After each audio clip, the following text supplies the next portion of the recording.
why am I not creating opportunities to have philosophical inquiries with people from all of these groups? And so you took part in our very first one.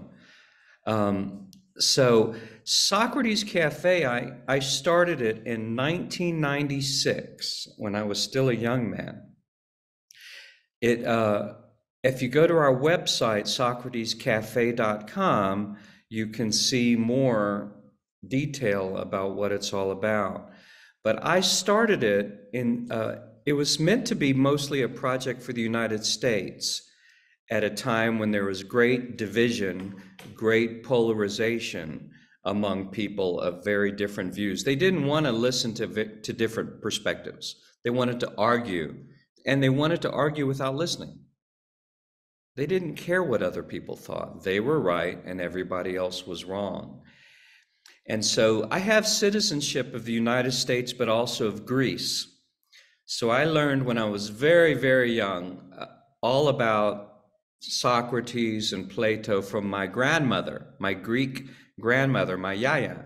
She escaped from this tiny island called Nisos in the South Aegean to come to the United States because the fascists from Italy had conquered their island.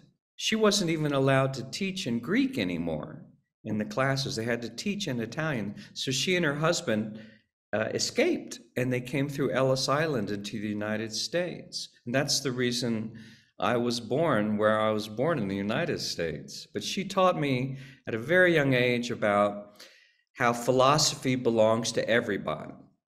It's not meant to be just an academic discipline, but it's meant to be something where we discuss and inquire in public places. I can tell you more about that, but it's also in my books. My first book is called Socrates Café, and my new book is called Soul of Goodness, which really tells the story of my family's origins in Greece. But the biggest idea I want to convey is that Socrates Café is supposed to be an exploration and an inquiry instead of a debate and an argument. Debate and argument is very good and it's very important.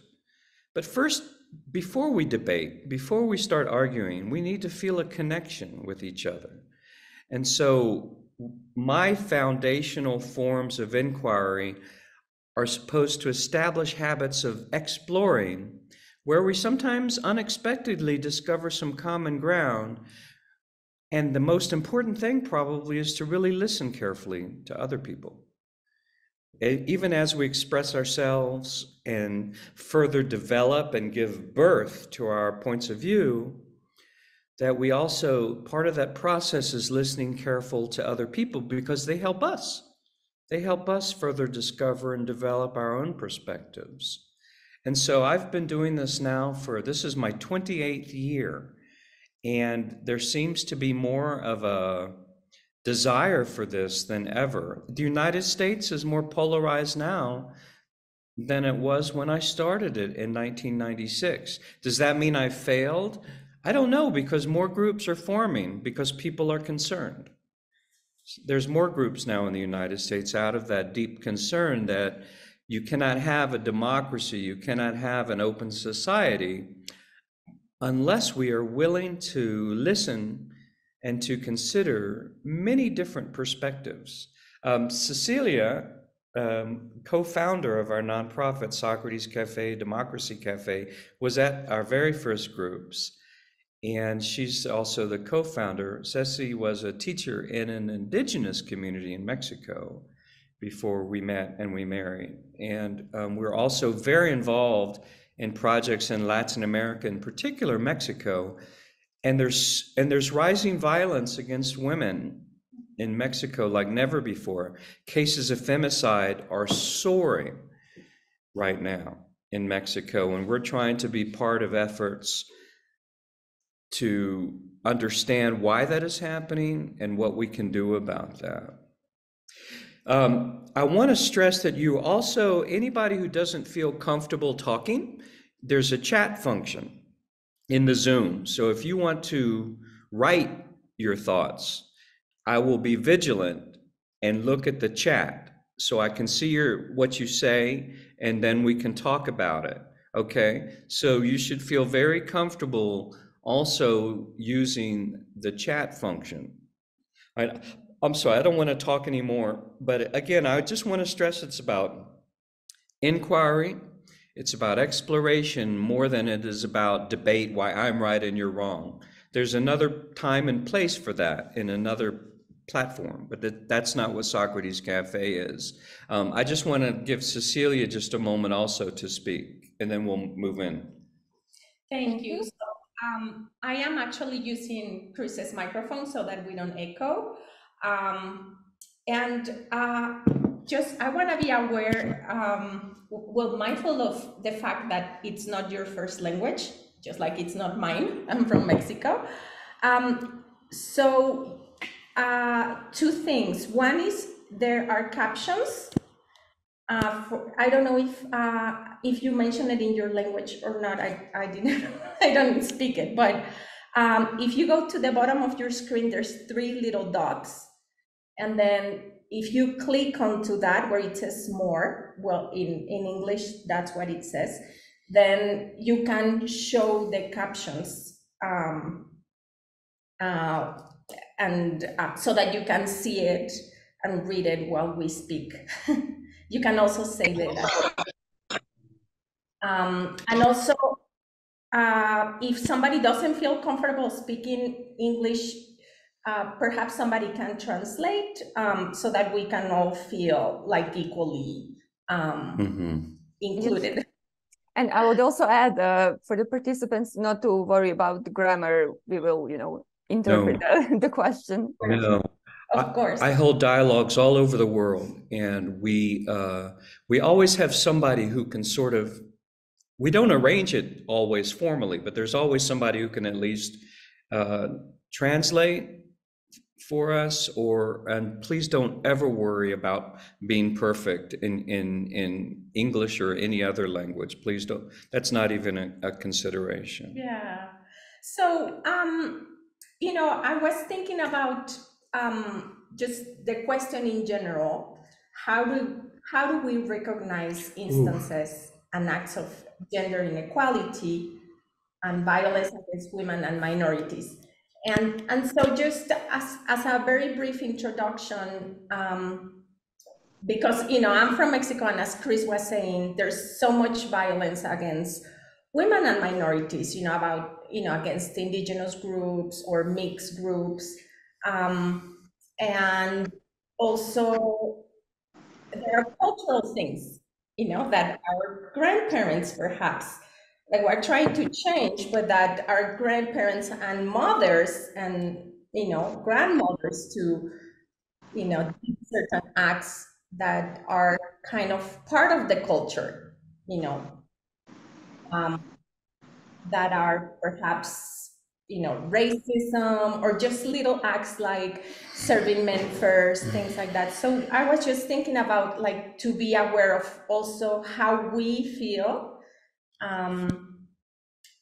in those terms. How do we feel when somebody speaks first, for example, or if we are supposed to give somebody else the option of keep going before we do. So just little acts, and we'll go ahead and get started. I want to say one thing. My Greek grandmother, Calliope, was born in 1895. And in Greece at that time, on the islands, women were the leaders of society. Women, my grandmother, it was what's called in English matrilineal. And it was wonderful. My grandmother had this very strong, intimidating personality in the best way. And so my origins are one where government and leadership was led by women. And so that had a very strong influence in my life in the best way. I learned, she died when I was only 12 years old, but I learned so much about just from the strong and beautiful woman, when I was at a very young age. I didn't always appreciate it like I did. I want to stress that we have 4 of these sessions, so we don't have to end today. This is a beginning.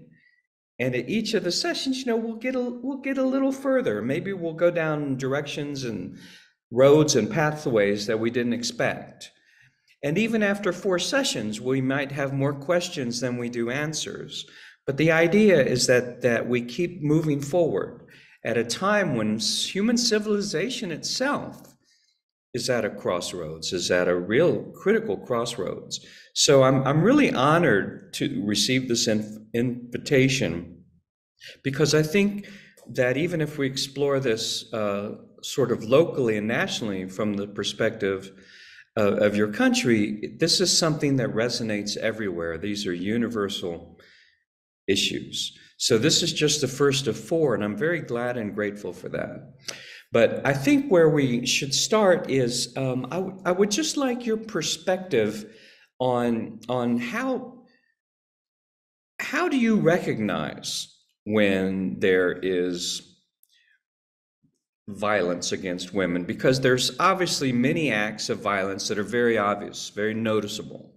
But what are other acts of gender inequality or of violence against women that might not be so obvious to you? Maybe you've experienced these yourself. But so I would like to understand your philosophy of gender equality and gender inequality and of violence against women, and by looking at specific examples, maybe something that has happened to you, or just maybe something that you've read about or seen happen to other people. So what are your, what to you is violence against women? What are some acts that we might not be so aware of that also, and is violence and gender inequality, are they tied together always?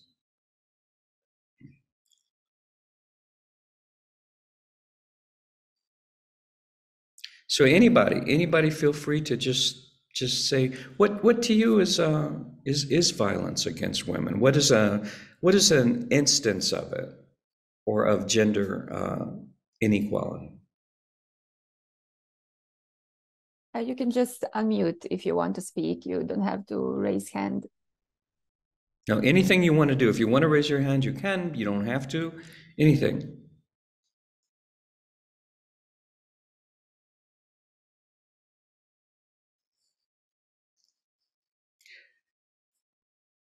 So maybe Zilka wants to start. So I've been waiting for someone, especially students, to jump in. We have Elvisa who wanted to say something. Okay, Elvisa, go ahead.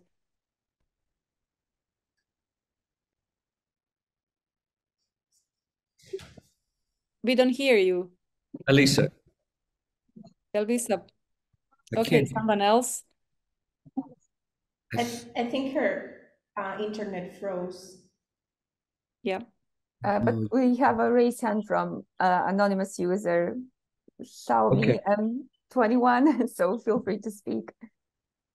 Hello. Okay, let's do that. They have to unmute. Unmute. How do you do? Oh, I'm not. Hello. I forgot that I'm not. Hello. Hi. Do you hear me? Yes. I'm sorry because I had to switch through my phone. I'm not anonymous. My name is Sabina Mujezinovic. I'm coming from Bosnia, from Tuzla region, from Tuzla city, and it's written here, it's Xiaomi, my phone type or whatever. But okay, my name is Sabina. I'm not a student of my dear Zilka, but I know her work for decades, and I do appreciate what she's been doing and what she is doing. I'm somebody who is, I would say, all my life engaged in women's rights. By profession, I'm an engineer, I'm an agronomist, and I would like to say usually this profession was tightly connected to the man. So you can't be engineer and being a woman. It's something so weird. although we know that the women's brain is completely different and much quality working than so many men's, but I'm not here to be Amazon. I would like to say that I cannot really tell any of my stories of direct violence as a physical violence, because I was raised up in the family where women power and women energy was very strong. I'm coming from a Muslim family, from Islamic family with a very strong Islamic roots and tradition. But my grandma was the one who first broke, she said, feudalic inheritance in Gradačac. This is a very small town in northeast Bosnia, and very famous after bravehood of the inhabitants. And she was a widow with 5 children right after the Second World War, 3 girls and then 2 boys, and each and every of them was entitled to school. And she said to everybody, they were enormously rich, but after Second World War in the ex-Yugoslavia, lots of those things were just nationalized. And she said to everybody, no matter what we have been, you have to finish school. So everybody finished school. And she was the one who also offered in her house to take analphabetic trainers for old and elderly Muslim women, just to be able at least to sign their names or to know something. So my mother and my 2 aunties and 2 uncles, they were very much involved in that, and let's say, project of my grandma. So from the beginning, she was somehow infected us, I would say, in a positive way, that being woman, it's not weakness, it's rather strength and it's opportunity. And being woman, it's so nice and so good. And we have to use our brain and our women power.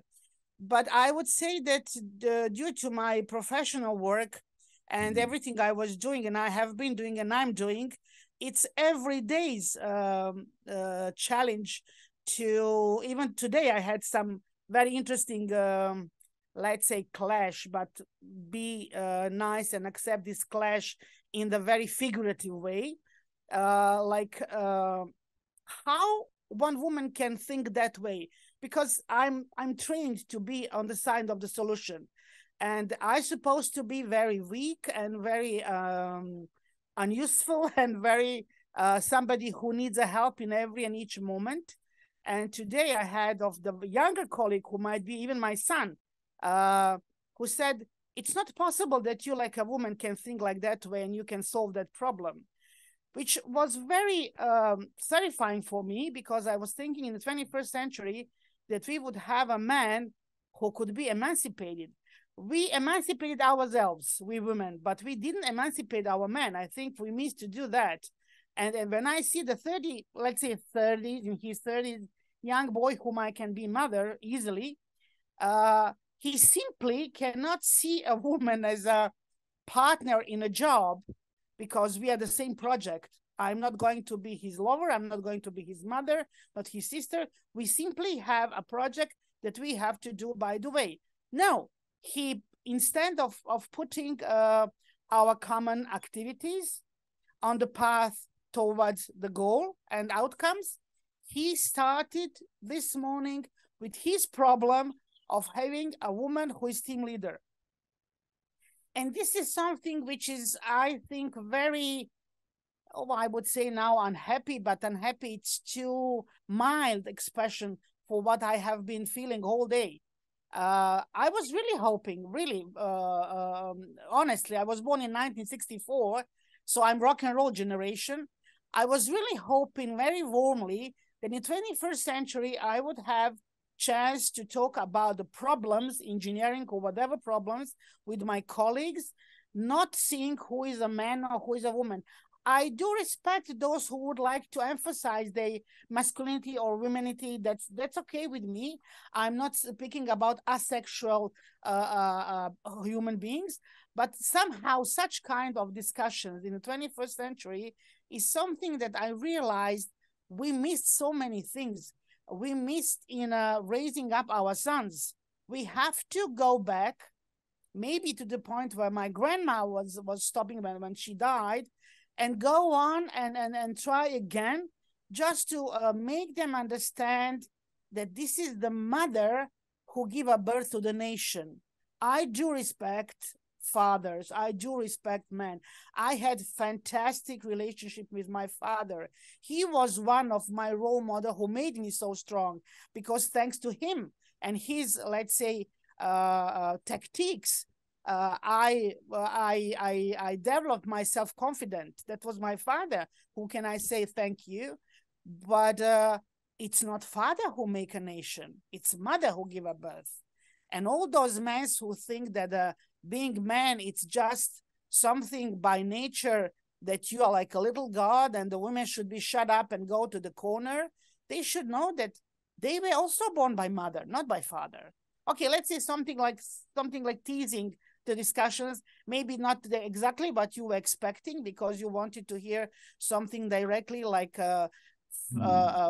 physical atrocities, which I'm very against, and I was in many situations in my life to raise up against that, and then I was in the first row to say no, and I was even saving so many of my colleagues who were either in the relationship or within the marriage where the man thought that they can really be their woman. It was. I'm sorry, Sabina, please conclude your discussion. We really need to have involved everyone. Yes, I'm just concluding. I said that maybe it's not like that, but I just wanted to tease the discussion, at least to somebody, to be icebreaker. Thank you very much. Thank you. What kind of engineer are you? Sorry? You're an engineer? Yes. What kind? I'm agronomist, agriculture. Agronomist. Because I started my studies as an engineer. And because that's what I was expected to do as a male. Doctor, engineer, very limited. My father was an engineer, electrical engineer. And so I was supposed to be like my father. And I was very talented at math. And so I started my university studies as an engineer. And I got really good grades and I hated it. So my father got very mad at me when I changed to study philosophy. He was very mad. How are you going to get a job? What are you going to do? So I was a victim of reverse discrimination. Like the choices, I was born in 1959, so 5 years before you. And sometimes I wonder if we still have not progressed very far, even though now, of course, there are more choices. I had to actually, really battle. It was like a fight. So what you said about how do we emancipate, I like that word, emancipation.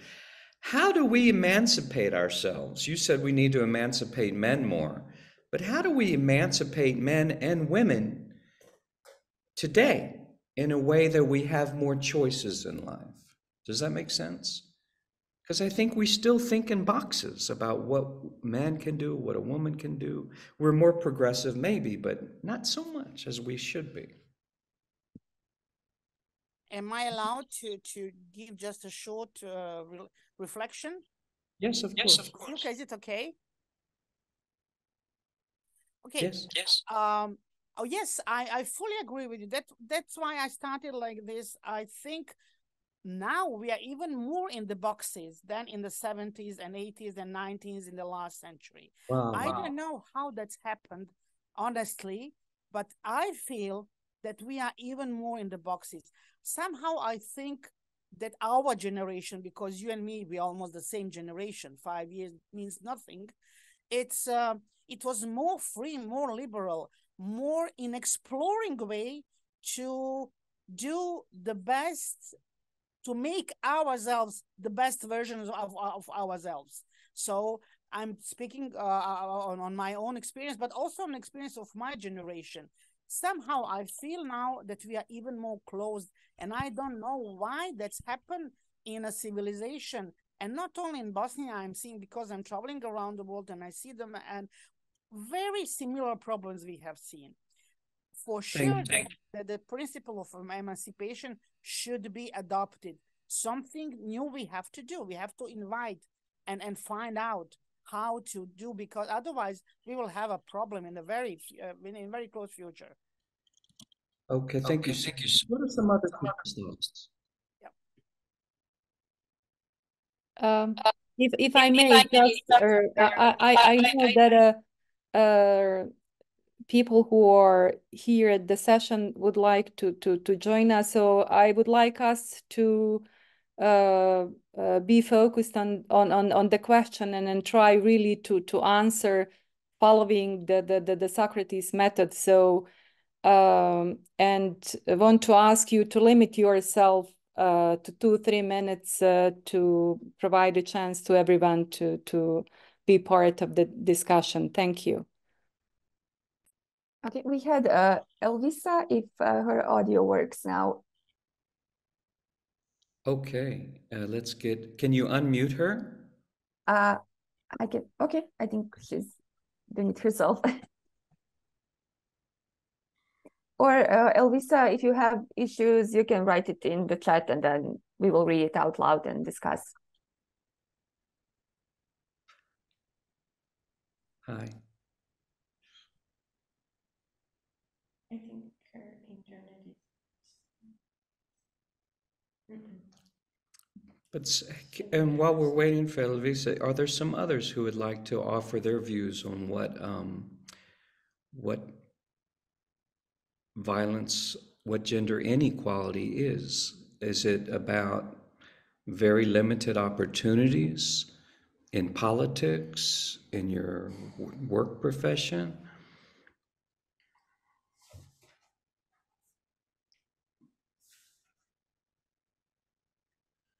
Jasna, what about you? What do you think? Anybody? Hi, everyone. I hope that you can hear me.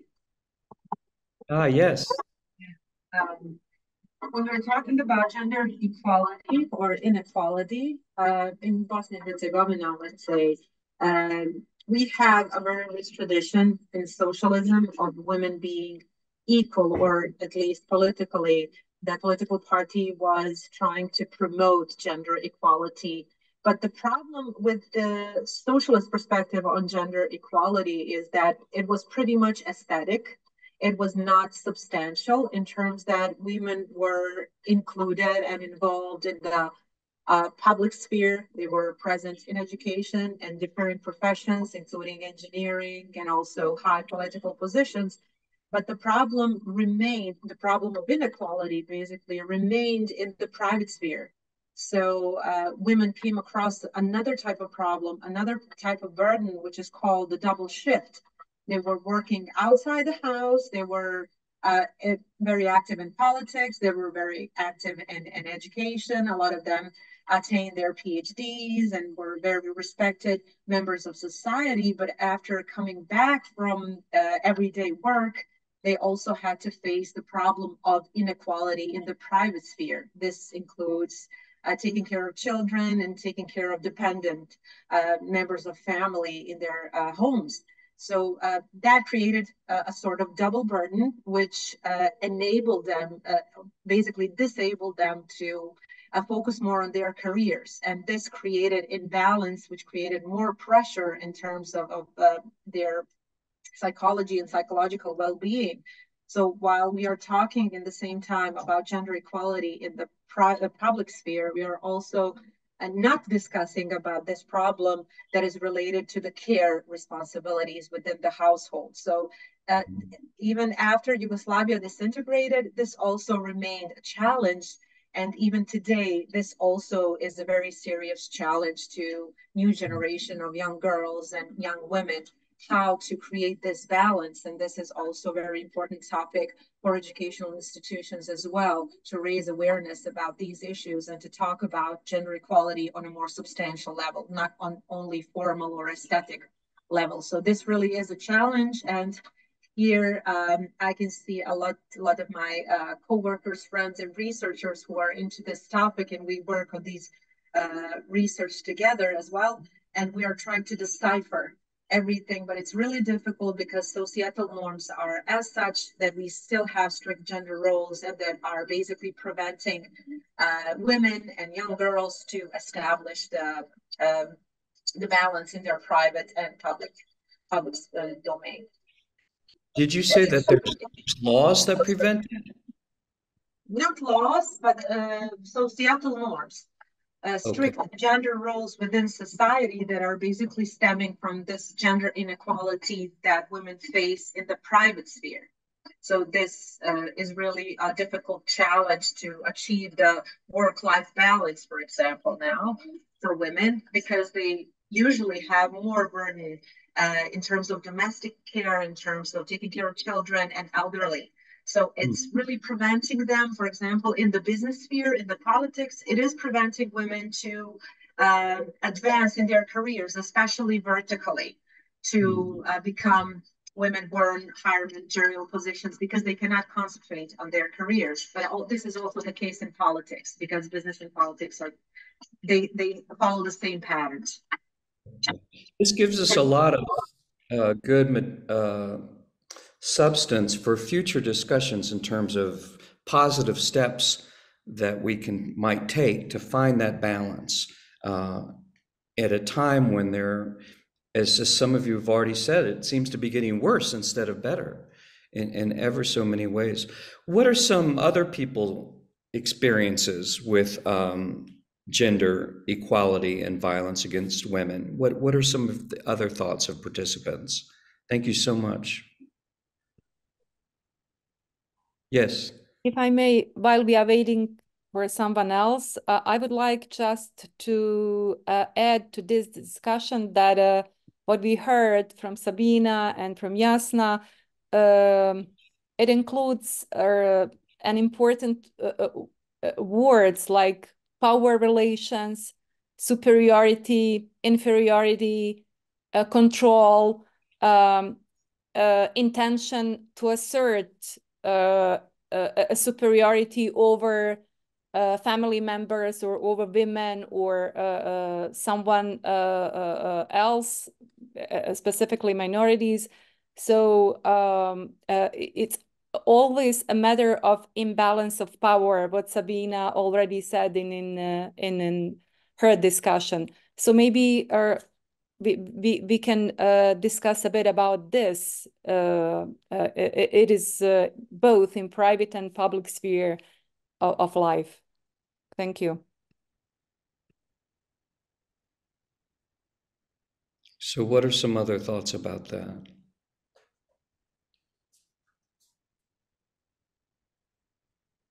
Naida, do you want to say something?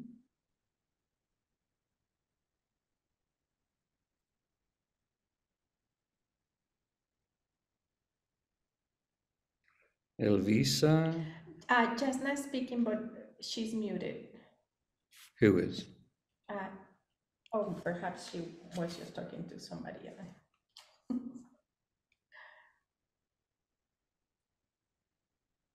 Okay, maybe people still need a bit more time.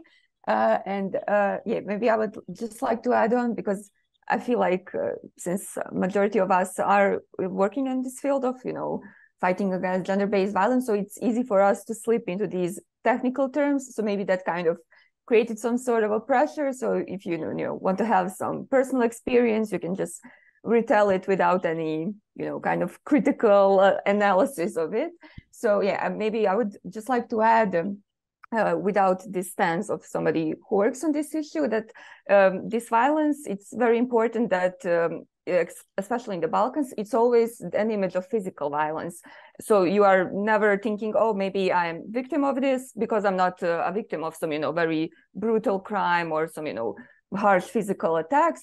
But actually, when we analyze what violence is, that violence is not just restricted to this physical dimension, then it all kind of clicks to everybody. Oh, okay, if that's violence, then we've all been victims of different sorts of violence. And especially what you, Christopher, said, that it's sort of this limitation And I think that's how I first experienced it. As I think it's Sabina, she mentioned, you know, she's coming from this STEM discipline, engineering. So maybe there's that stereotype, okay, you know, it's expected to have some kind of prejudice there. I was actually on a completely opposite side. I also graduated philosophy, so, you know, the most out of humanities, and I still experienced this. It was on like the first year, we were actually doing Plato's dialogue, so, you know, doing the Socrates dialogues, and then some, because it's majority male students, they're like, oh, like, why are you preparing for that exam? Because you're not gonna get a good grade. Like, you can learn it excellent, but that professor, he doesn't like girls who enroll in philosophy. And I was like, what is this?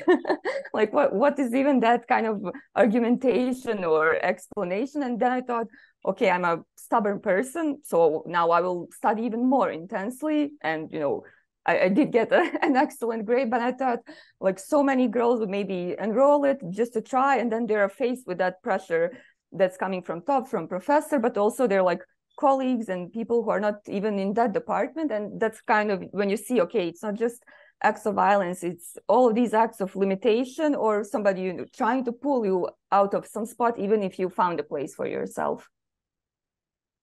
Thank you for that. I mean, when any group of people, indigenous groups, minority groups, women, when they are excluded from something, is that exclusion almost a form of violence? Yeah, I think I was on that track. Mm-hmm. And what do you do?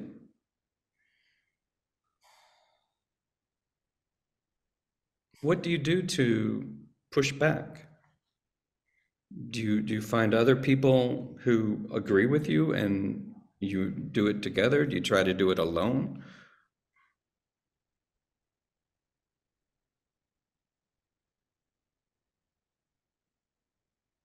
We have Yasna.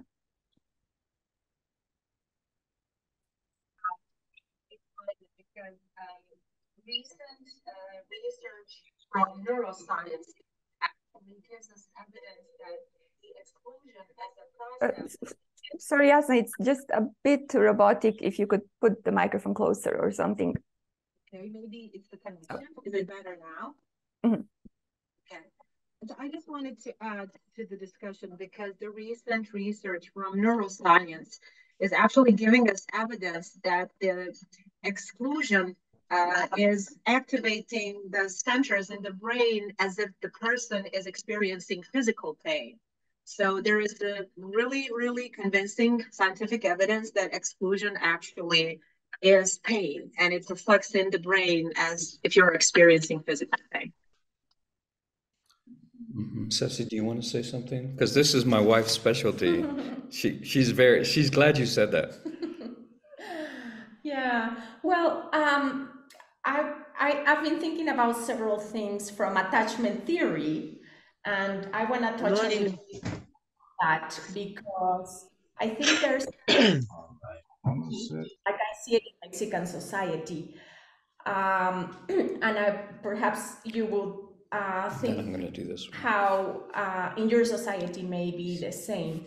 And it's about how we, when we have been in dangerous situations, for example, particularly when our parents were the ones who were our source of fear, then there's an ambivalence in the brain, and then we don't know, because biologically you go to your caregiver when you are afraid. So when your caregiver is someone who is the source of terror, then there's an ambivalence, and then women put themselves in those situations again because they don't, that's how the brain feels safe. And I mean, I see it here in Mexico. I think that's the situation. We are at such a high level of violence, and women put again themselves in those situations. What I hear from what you're saying is it's more a matter of power in where women have the burden of their professions plus the burden of being caregivers at home. So it's like society is expecting us to be 100% professionals and 100% mothers and housewives, right? So what I've been thinking about how violence can be also something that we do to ourselves, in the way of how those roles can be, how do we break away from those expectations? Like women in Korea are saying, yeah, we're gonna be 100% professionals, but we're not gonna have kids. And then what's gonna happen to the next generation, right? Let's go. What you said makes me think. Lamia, thank you so much for accepting my invitation to write on the chat, because I became a dad late in life. I have a 10-year-old daughter and a 17, almost 17 and a half-year-old daughter. And I'm worried about the boxes and the choices that they can have. And am I pronouncing your name right, Lamia? Yes, you are. Thank you. Okay, so first, Lamia, and stay right there. Let's read what you said. You said, as a high school girl, I see not of the problem of gender inequality in school system too. You see it in the school system too. For example, teacher will put loud and problematic boys next to shy and quiet girls because teachers think girls will take care of them and calm them down. And how are they teaching young girls to take care of themselves, to be confident, if they're putting girls in a role of a mother to a boy her age? And later in life, young women will have pressure to take care of problematic men and change them to be functional part of society because men are already used to it. For example, many of them will say, oh, I know me and my wife are working, but she's a woman like my mother. What is the problem for her to wash dishes, etc.? So Lamia, what have you done? Have you done anything to push back against this? So to change, to emancipate, to change the balance, because it's an unfair balance.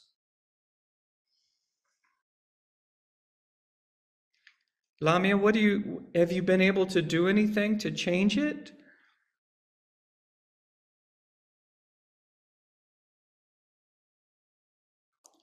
Lamia, are you there? Or do you want, you can write it. I think the problem is here the most parents will have the same thinking as the teachers. So we as a kids and young adults, we can't do much. So how old are you? If you don't, can I ask that? You don't have to answer if you don't want to. I'm 17. You're 17.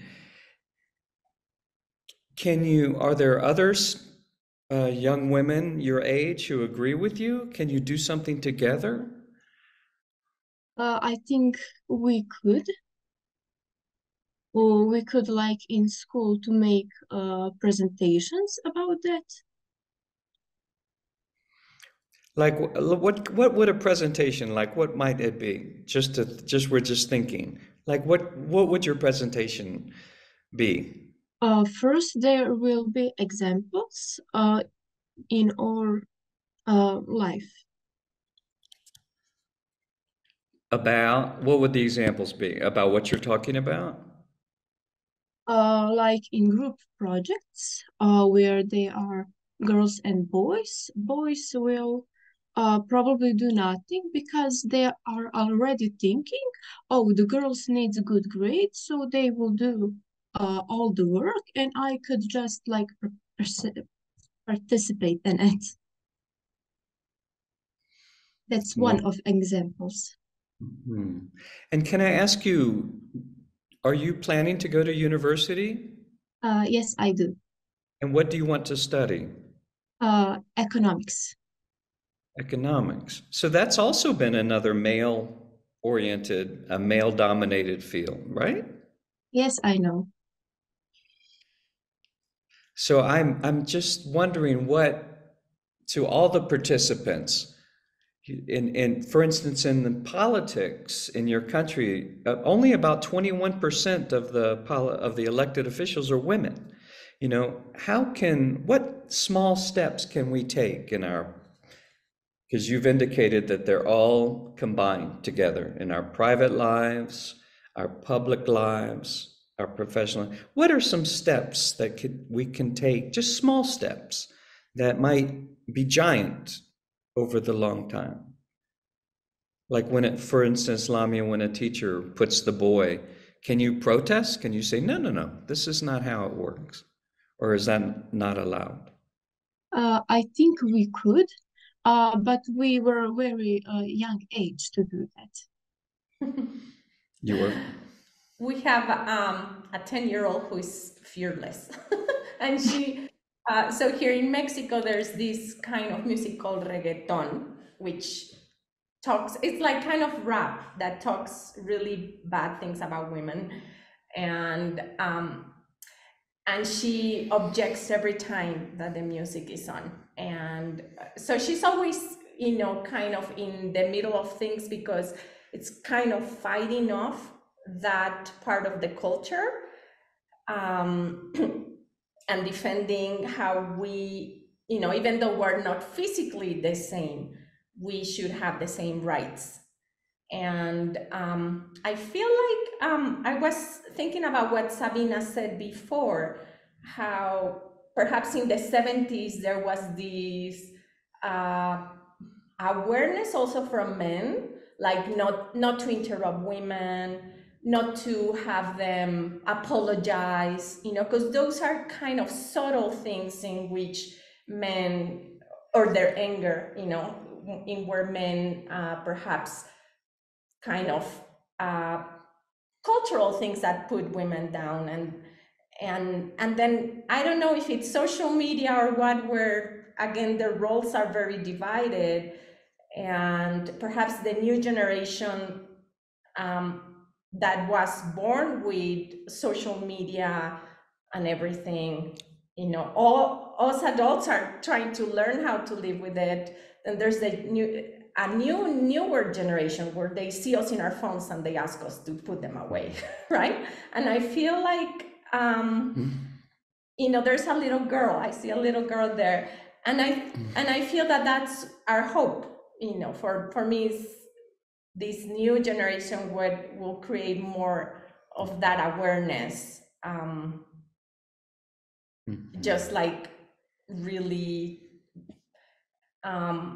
open our eyes also as mothers, as women, on how to perhaps change for, you know, the generations to come. So I would like to ask, there have been many silent people. What are your thoughts about what people have said?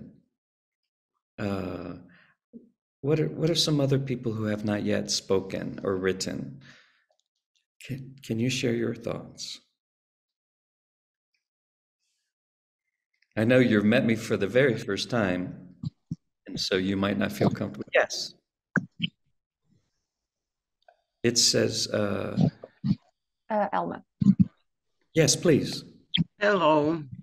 Well, I think that when we speak about violence against women, we should not forget the violence itself. I think that the violence against women has its basic in the general culture of violence. It is common for women to be considered weaker or more delicate, or those who need who need some, who are not enough strong to defend themselves. That alone makes them convenient to be victims of bullies. I dare to say that our civilization is mostly built on violence. Violence is tolerated in our societies all around the world, and we use the violence as we need it. So according to actual needs. And it is very difficult to speak about violence against women if we don't speak about violence as a big problem of the whole society. Of course, I'm not saying that violence against women is less problematic when we know this. Unfortunately, it is even more problematic because my question is how to change awareness of all of us, even how I will change my awareness, although I'm very aware that violence is something what is acceptable, needed, what is solution for a problem. If you have that kind of thinking, then it is in a way normal that somebody will be victim. In this case, victims are women. So that is my problem. I also studied philosophy, so my problem is not just being a woman, it is also to be a philosopher. I always have more questions than answers. Well, I really appreciate that, what you said. It makes me think sometimes when somebody says something to me, if I'm not really listening to them, or if I do not have respect for them, then that's a form of violence. You know, I'm not really interacting as an equal human being. If I'm already thinking of my next thought, you know, is all of these things to me are forms of violence. When we really listen to each other carefully, that to me is huge. It's a big step forward. Okay, somebody, Vivax, thank you so much for that. Vivax, what did you want to say? You have your hand up. It's not Vivax, it's Elvisa, but I just changed the device. Do you hear me now? Leaving. Oh, you know? Yes. Yeah, that's great. Because I have some problems with internet connection and I had to put down my laptop and then I took this Viva tablet. Now internet connection is a little bit better. Yes. Well, first of all, I have to apologize because now at the moment I'm very mad. Like a big black Afro-American mad woman. That's how mad I am. And I will try to behave myself as much as I can. The reason why I'm mad because I was born at 70s, 1976 actually, in Sarajevo, in Bosnia and Herzegovina. And my parents were educated, urban, modern, hippie, young people. They raised me as a feminist, and we didn't know that we are feminists. And I'm a little bit boring to myself for saying this so many times as a parrot, especially at Zilka's school, fair school. I'm one of her students, and big salam for my dear Zilka. I love her very much. Elma Softic was also one of my professors. She is also my dear professor, my dear teacher at our school. I learned there a lot. And I really didn't know that I'm a feminist because my father was a feminist and we never used that word. because it was no equality of all people. One of very important reasons may be that at the time my country, Bosnia and Herzegovina, was part of Yugoslavia, a socialistic federative republic of Yugoslavia, which was one of the most successful, by my opinion, most successful communist country in the history. And communism as an ideology has a propaganda that every human being is equal, no matter how old you are, how educated you are, or what is your gender. So maybe that was also one of the reasons why my parents were raising me and my two younger sisters like that. But we had all the toys we wanted to have. I had dolls, I have small dishes for cooking, I had guns, I had balls like boys. I played football with. I don't know if you as American know what is a football. Soccer. I also play soccer with the boys, and I don't know. I was raised like you can do anything what you want to, and then my country dissolved. Communism was destroyed. Capitalism came. Religion came. I became religious. Islam was my religion of choice. I have to say that. I went to Christianity before Islam, but I chose Islam because I liked it better. That's another topic, but I wanted you to know that that was my choice after communism. And then what we get? We get something what turned us for 400 years back somewhere. I don't know where even our grandmothers have been. And everything was explained by religious rules in all three sides here in our region: Catholics, Orthodox, and Muslims. Everything was explained by situation from Adam and Eve and other characters from Bible and Quran. So how can you relate that to this, what we're talking about? What? So how do we connect that to what's happening today? It's very good thing that we learn about that and very freely and openly talk about that at the Zilka school. And that's one very good and free space for speaking out loud everything. But the problem is that society doesn't go that way. And we are something like underground. I'm very sorry for that. And I'm very happy that Zilka exists.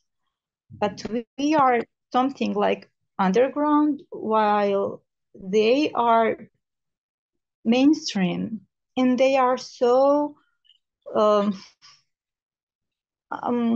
don't know, how do you say this? I mean, I'm very glad that you, Professor, are the same origins as we are from Balkans, and you know how Balkan is very patriarchy, strong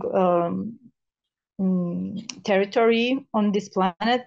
But actually, as I realize in Zilka school, every part of planet it is. So I don't know what we can do. I don't know what we can do, and that's the reason why I'm very mad, and I'm especially mad at women because I see women how they accept that and do nothing. I mean, what would I do if ever any man hits me? I mean, yes. Man, he could do it just once, and I would break his arms. I would kill him, go to jail because of that or something. But hello, man, you cannot hit me. Nobody can hit me. And anyway, diminish me as a human being.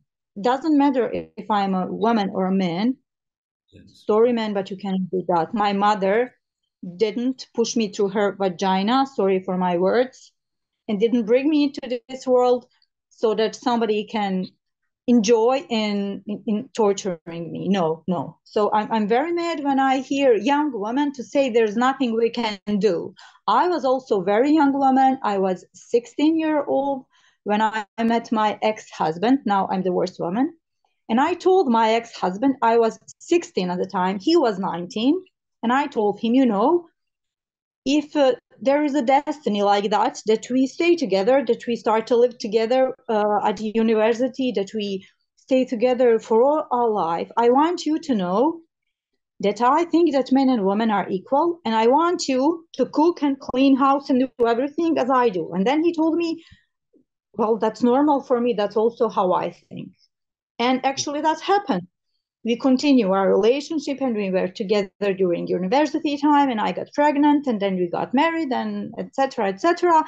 And we really had that gender equality in our marriage, and we also had it during our divorce. And I really cannot imagine that some young girl cannot say or do anything. You have your own brain, you have your own head. You just have to be free inside your chest. You Well, have thank to you be so brave much for that. and say, I want this, I think this, even if I'm different from all other girls in my school, in my town, I want freedom for myself. And that's Wonderful. all you have to do. And thank you very so much for giving space to say something. I appreciate it so much. And you're just meeting me for the first time. I appreciate the trust that you have in me, Cecilia. I want to go to Amra C. She wrote in the chat, and also there's one from Jasma, but Amra, you haven't spoken yet. You wrote, I think a problem for women is that some men think they can do the same things like them. It is also a problem with finding jobs. Most of the jobs are just for men, while there are jobs which can be done by men and women too, in which there are bigger chances for men to get the job than women. And you also, it all depends on environment, society, on how we are raised, etc. And you say you're a master of science in political science, 26 years old, but I saw some issues as Lamia. Guys get the jobs already in that situation. I felt like, yes, okay, but I'm a woman. It's not the same. That is just a perspective. There are people who see me as a person and I feel better than them. That is gender equality. So Amra, can we take you off of mute? Can you expand a little bit on what you shared in your writing?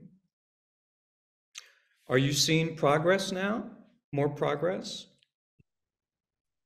Yes, yes. Hi, first of all. I just thought like it's not the same, like we are in 21st century and we are still struggling with that. It's a great idea to talk about it. It's making progress. It's great. And we have to talk about it. Thank you for all you done with this. So I think there is, in those situations I wrote, there is a fight which is in myself.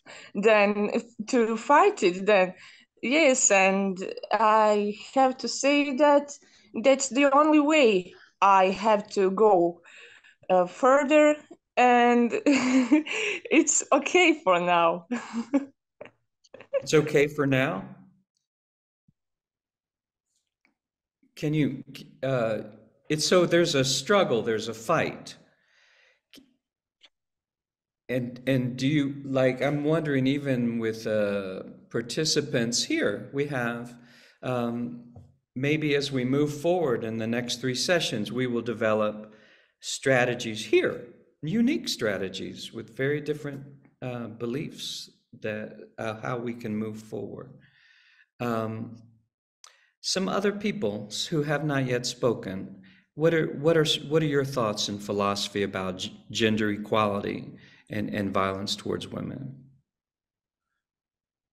We also have some men in the audience, so maybe this is a unique opportunity to get that perspective. Yes, Can you can you tell me who? It's Ognjen and Christian. I guess you can't assume without knowing local languages. It's because there's no they're not on video. Okay, so Ognjen, can you say? Would you like to say something? And can you unmute? And Christian? Yes, I can. Can you hear me? Yes. It's all the people, all the audience have said everything. I don't have anything to add. But you're a man. Do you agree with the perspectives as a male that this is the challenge, that there is not the equality that there should be?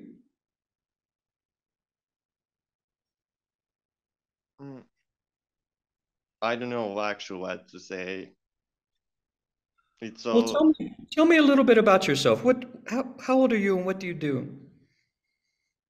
I'm 22 years old. I'm studying German. You're studying German. And what is your career aspiration?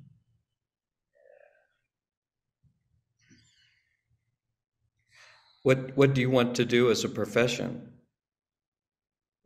I don't know. Maybe teaching other people German, and that's all. I don't know. I have stress. And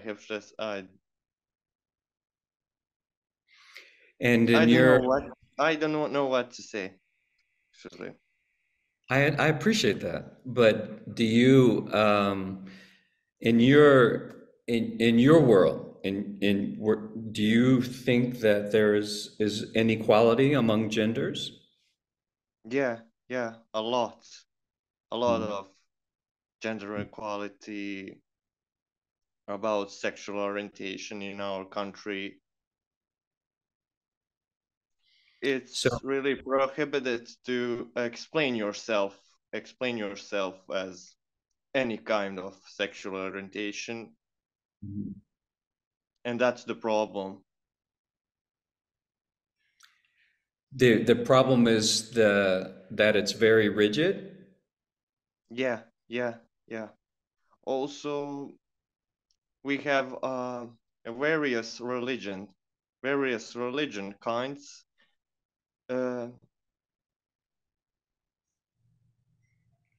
And what is the impact of the religions on gender equality?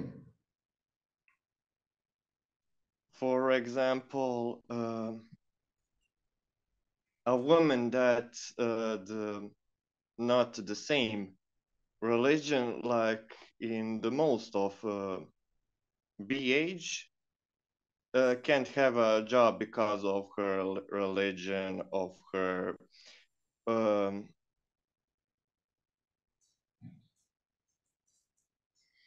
okay. of her opportunity to work.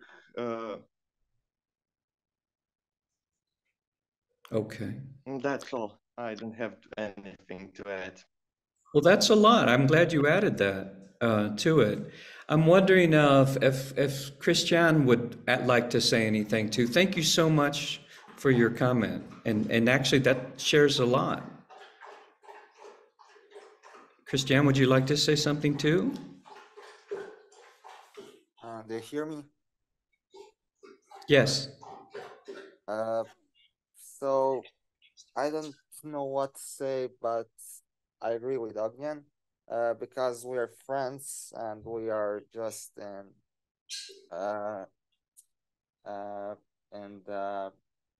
this city in Zenza. So we are friends on our faculty on our university, and I'm a law student and I have 19 years old, and that's it. Okay. And what are your thoughts? Do you see in your world, do you see instances of gender inequality, violence, discrimination? I don't know what to say, but I just agree with Agnes. Okay. Okay, thank you. Well, at least that's a start. I hope everybody here will also return next month and participate with us. And if we have it at a later hour, hopefully we'll have more as well. So Jasna had her daughter with her. I was hoping to see her. Is your daughter still there? Here and there. How old is she? She's 7 years old. How old? 7 years old. 7 years old? Yes, yes. So I had to... do you feel more hopeful for her generation, or yes, does it? Yes. You? I wanted to just go along with what Cecilia said, that we have to invest in younger generations, and they're already different. They are socialized differently, and technology is making a huge impact on them as well, because they're much more vocal, I guess, in contrast to, for example, my generation. And even at the age of 7 now, she's posing totally different questions that I was raising as questions when I was her age, in terms of equality, in terms of social justice. And it's like we were pre-programmed in a way to be much more compliant. And these younger generations are much better critical thinkers, I would say, because they have totally different world around them. They have so much more information around them. While we were pretty much straightforward, these younger generations are actually having everything just click away, so they can check, they can do fact checking. And it's very difficult to engage in a discussion with them without having proper arguments. So I'm really having, I'm having much hope about these younger generations, because they are not afraid to ask questions, and they are not afraid to be very vocal about what they really stand for. Okay, you wrote in the chat that you said 60 to 70% of students studying economics are women, but after they graduate, they experience a variety of structural barriers on their way to managerial positions. So your daughter's 7. Let's say she decides to study economics, and then, you know, she's 22 and she graduates. What can we do to make sure that she does not have those problems?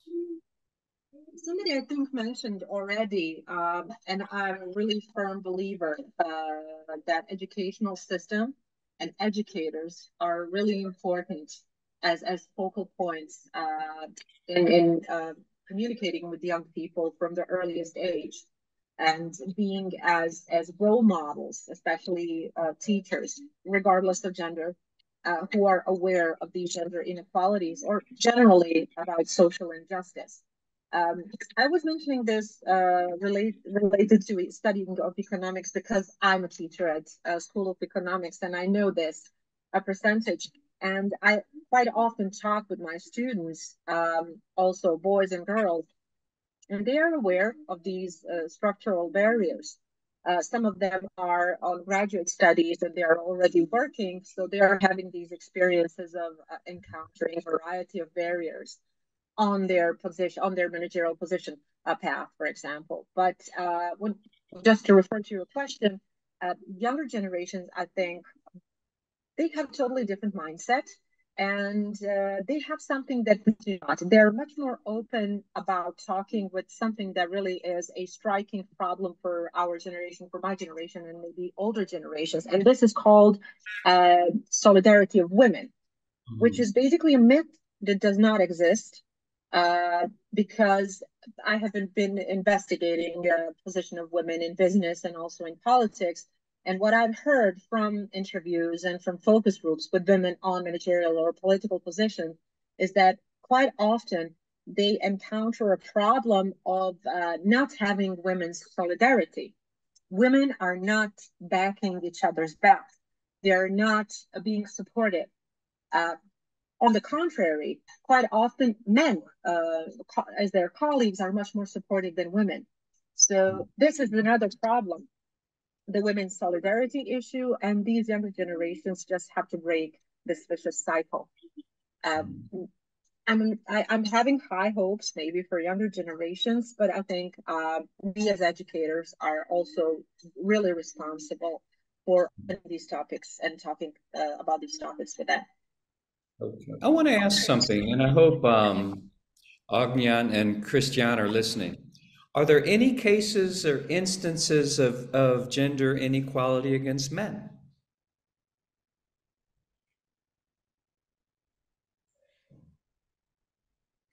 And anybody's welcome to answer that. For instance, for many years, it was considered inappropriate for a man to be a nurse, you know, or to be a cheerleader. And and to this day, there are prejudices about what men can do. Are there any cases of gender inequality that more relate towards men in fields that might have been dominated by women? Or other areas of life, to be the person who stays at home and takes care of the children. Yes, Zilka. Yeah, of course. I mean, there are, and professions are dominated by women, like preschool education. So I had a student who applied for that job, and he was rejected just because they don't have any male figure in their team. They're 100% women in preschools. So he was disappointed because he really wanted to work there, and I believe he would be great. Also, you know, men who decide to train ballet or some you know, to be artists or some other professions that are not considered suitable for them, or that they might be labeled as less men or even gayish if they accept or to go for that profession. So yeah, there is a lot of stigma and discrimination against men too. So that's not only against women. But you know, our topic tonight was about gender-based violence, and it includes both women and men, but also persons of different sexual orientation. So this is all inclusive term.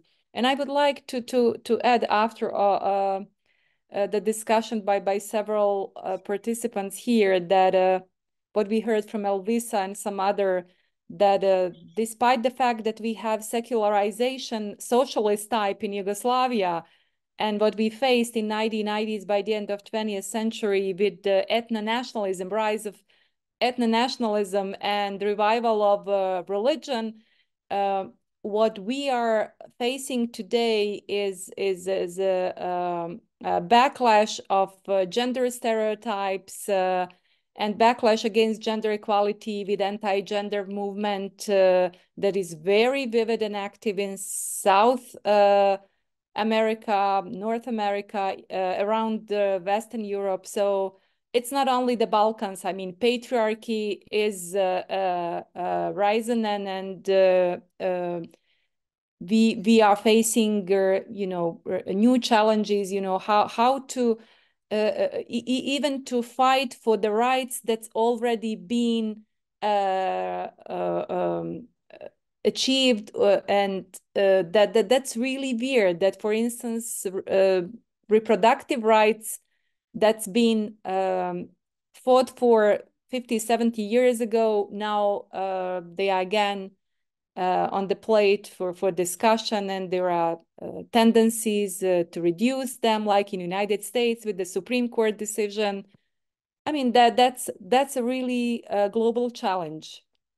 Yes, it is. And so that's why I think it's really great that we were able to have a more open-ended general discussion this first time. And next time we're going to look at what role each of us can and maybe even must play in order to address these issues.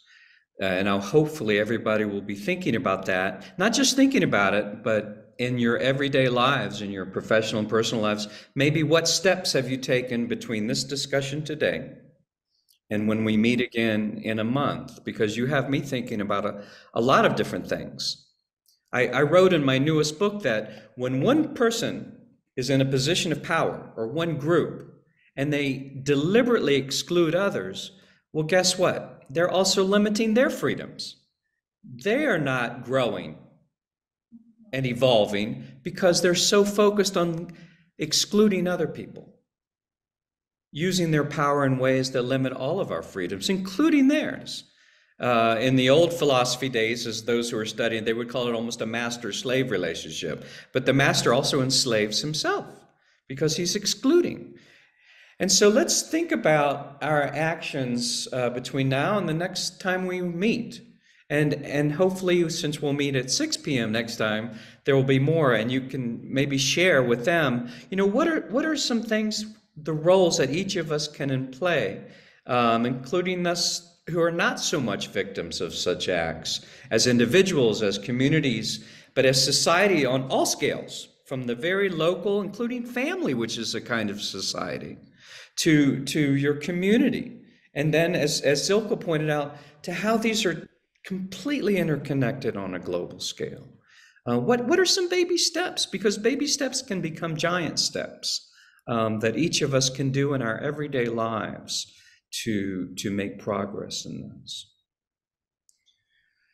Does anybody else want to say anything? And I want to thank you again. I know it takes time to develop trust, and I appreciate so much what you do.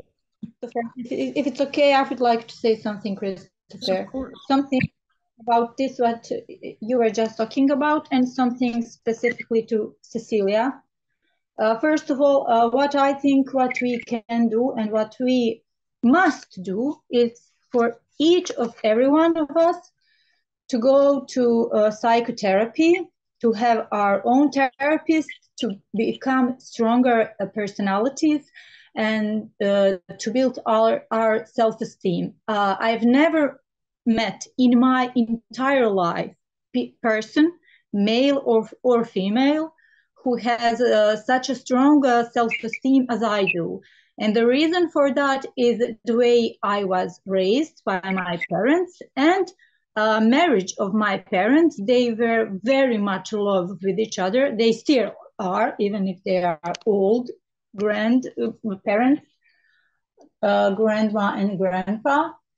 And that is something what provides a feeling of basic security for a child. Now I'm speaking as a psychologist, even though I'm not a psychologist, but psychology is something like my hobby, and I really know a lot about that. And my daughter, she is a psychologist, and I talk with her about that a lot.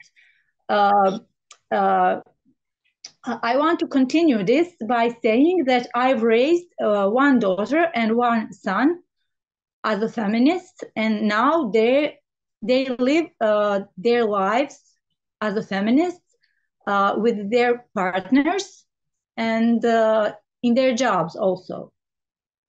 My son is someone who is cooking and cleaning house and doing everything for his wife. And when she comes home in the evening, if he's home before her, there's always a hot meal for her. House is clean, bathroom is clean, ready for her to take a shower or something. Cat has feeded, and everything is just perfectly fine. And my son-in-law is also treating my daughter the same. They are totally different types of people. That's very important to know. My daughter and her husband, they are intellectuals and very keen of arts. And my son and my daughter-in-law, they are more like workers, just simple people, workers. And they're very different types of people, but still they live the same way of life as a feminist, as a gender equality in everyday life. And even what's very important, not only in the house, in their homes, but also when they go out to work. Something like that, you must have very strong self-esteem. We have a very small percentage of women in politics. I'm in politics. I'm a social democrat and very proud to say that. I'm not a communist, but I'm very strongly pro-socialist and social democrat. We have a very small percentage of women in politics, but as I've seen, when you come in the room, no matter where, in a politics, in a school, anywhere, in a job, if you come with a feeling or of self-esteem, there is no man in that room. Even if there is a 17 man and you are 18th person and the only woman in the room. Okay. There is nobody equally. You must have your own team and not think about yourself. I'm not equal because I'm a woman. I never have that in my mind. Never, not even in the back of my mind. And for Cecilia, hola. Hola. Yo soy muy orgullosa de ti. Wow, impressive. Yo soy muy enamorada que todos latinos, en latinocultura, yo no hablo muy buen español, pero eso poco que yo puedo ser en español, yo quiero por mi amor por tu gentes, y yo sé muy difícil, muy difícil en México, y quiero que tú succedas. So nice of you. Guys, we're at the end now, and I just want to thank Zilka and Ivana for making this possible. And I'm wondering if you have any closing comments for this first session. Yeah, I would just like to thank everybody for their attendance. Even though this is a first session, it's online, it's maybe hard to share your thoughts. And as you mentioned in the very beginning, it's, you know, a second language, so that can also be a bit tricky. Oh, sorry. Okay, yeah, so I would just like to emphasize that since we agreed to record this session, it will take maybe a few hours to convert and everything, but tomorrow it will already be uploaded on our YouTube channel from TPO Foundation, and you can find it on our website, so you can easily access it, share it with other friends who maybe want to join in on our next session. So, you know, this can be an example how the Socrates Café are actually happening, and you know that it's not strictly academic. You can just share a personal experience or something similar. So yeah, we already agreed that the next session will be at 6 p.m. It will be at the beginning of the next month, so we will see each other in March. We will still agree if it's going to be the first Monday in a month or, you know, maybe Tuesdays, but it's very optional and you will be updated on it. So yeah, I would just like to again thank everybody. I think it was very fruitful. We had very different perspectives, and personally, I'm very glad that we have very different ages. So from 17, from Jasna's daughter, who is 7, all the way to older generations. So yeah, maybe if Professor Zilka wants to add something, that's it. So yeah, thank you, Cecilia and Christopher. It was very pleasant and enjoyable, and we will see each other in March. Thank you. We'll also post this on our Socrates Café YouTube channel, but I'm so grateful to Zilka and to your organization for the amazing invitation. It's such an honor for us. So we'll see you in a month, but think about, between now and then, let's think about an act in our little lives. What can we do right now, right here? Okay. Thank you, everybody. Thank you. So you all have homework. Bye. Yes, we do. Made me think so much. Thank you, everybody.